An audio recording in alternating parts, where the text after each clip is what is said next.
You've been there. You knew exactly what to do.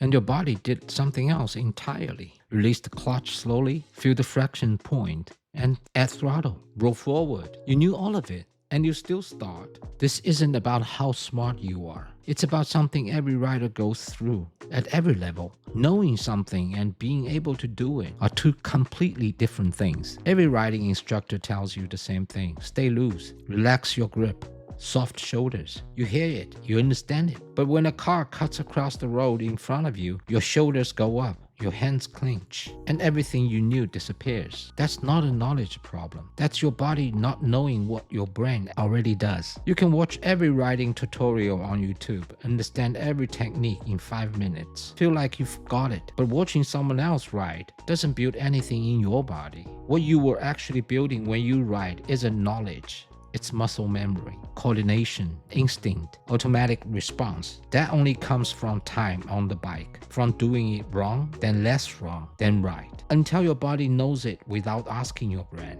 Watching teaches your brain, riding teaches your body. And those are not the same thing. That gap between knowing and doing, it's invisible most of the time. You won't feel it on a normal ride. You'll only feel it in a fraction of a second when something goes wrong. And your body has to react before your brain even knows what's happening. That's when it shows up. So here's what I've learned to do. I stopped trusting what I know. I started trusting what I can actually do. Those are two very different things. You might know everything about riding, but ask yourself honestly, how much of it lives in your hands and not just in your head?